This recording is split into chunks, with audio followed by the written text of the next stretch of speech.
नमस्कार दोस्तों, आपके अपने चैनल तंत्र गुरुजी में आपका स्वागत है। तो किसी भी प्रकार की ज्योतिष सलाह या कुंडली से संबंधित जानकारी या तंत्र से जुड़ी किसी समस्या के लिए आप यदि समाधान चाहते हैं या परामर्श चाहते हैं तो आप हमें संपर्क कर सकते हैं, कॉल कर सकते हैं या व्हाट्सएप पर मैसेज करके भी आप जानकारी ले सकते हैं। तो आज का विषय बड़ा रोचक है। आज मैं आप लोगों को बताना चाहूँगा किस लग्न के जातक को किन परिस्थितियों में धारण करना चाहिए पन्ना।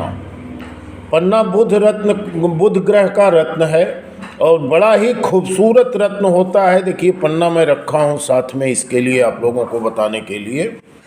तो पन्ना को यदि आप धारण करना चाह रहे हैं तो सबसे पहले बुध की स्थिति को देखना है कि बुध आपके कुंडली में किस भाव में बैठे हैं।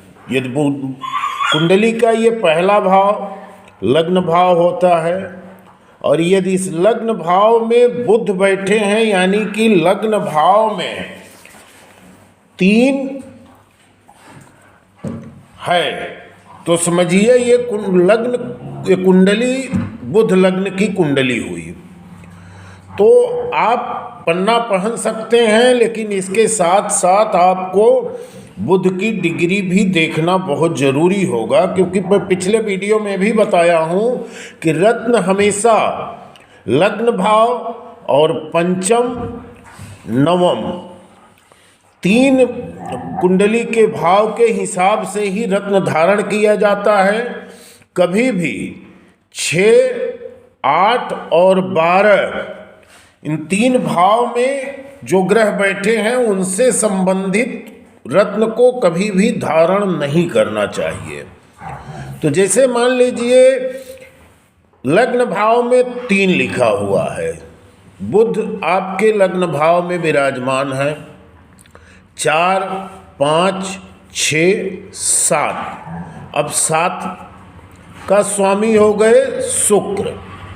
तो अब आप पन्ना के साथ ओपल भी धारण कर सकते हैं, लेकिन यदि आपको पन्ना ही धारण करना है तो आपको इतना जानकारी लेके चलना पड़ेगा कि लग्न में 3, 6 अगर ये 2 गिनती आ रही है, क्योंकि छठे भाव के स्वामी, छठा भाव यानी कि तुला के स्वामी भी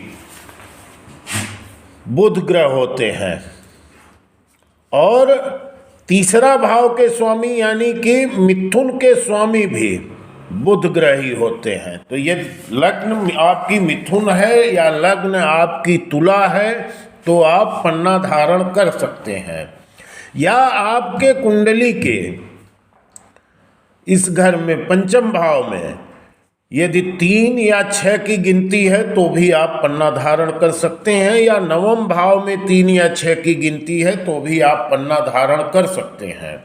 लेकिन पन्ना धारण करने के पहले आप किसी अच्छे ज्योतिषाचार्य से परामर्श जरूर लीजिए, क्योंकि पन्ना है तो बड़ा खूबसूरत रत्न। आप यहाँ देख रहे हैं ये पन्ना है, ये इंडियन पन्ना है, लेकिन पन्ना की खूबसूरती के आगे सारे रत्न फीके पड़ जाते हैं। इसे यदि आप गोल्ड में बना के पहन रहे हैं तो ये अपनी खूबसूरती से 4 चांद लगा देता है। और बेहतर क्वालिटी का पन्ना, सबसे अच्छा पन्ना जाम्बिया का होता है। आप यहाँ देख रहे हैं ये जाम्बिया का पन्ना मैं आपको दिखा रहा हूँ। और पन्ना ओरिजिनल तभी रहेगा जब इसके अंदर जाला होना चाहिए। ये जाला नहीं है तो समझ लीजिए पन्ना नहीं है, वो क्रिस्टल है।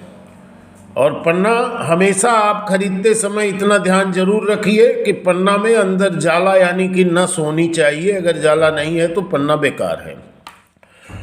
तो बुध ग्रह को इसके डिग्री को भी देखना बड़ा जरूरी होता है कि बुध की डिग्री क्या चल रही है, या बुध अकेले पन्ना पहनने से आपको लाभ मिलेगा या नहीं मिलेगा। जैसे यहाँ पर 3 है, 4, 5, 6, 7। अगला रत्न आपका निर्धारित हो गया ओपल।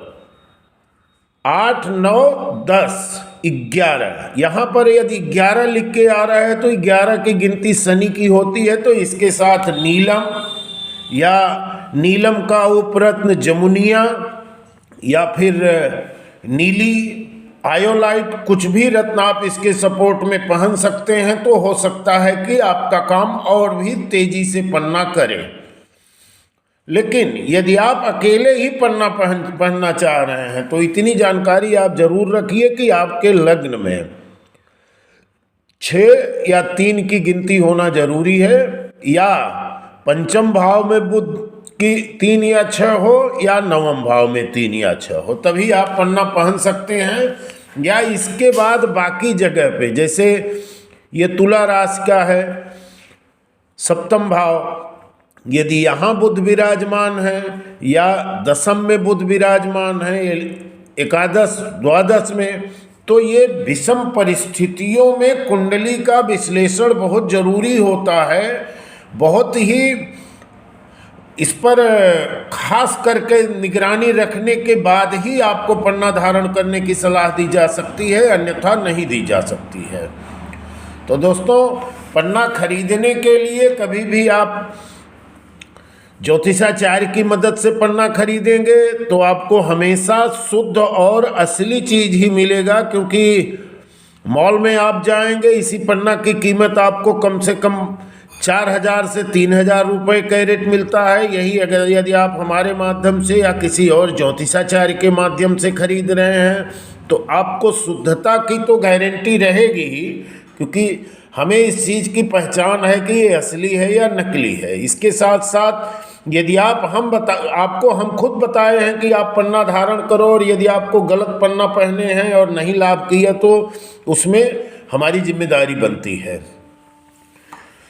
यदि आपको रत्न खरीदना है तो आप हमें संपर्क करके भी खरीद सकते हैं। और इसी के साथ वीडियो समाप्त कर रहा हूँ। एक लाइक, एक कमेंट जरूर करना, और चैनल पर पहली बार आए हो तो सब्सक्राइब कर लेना। धन्यवाद। जय मां भद्रकाली।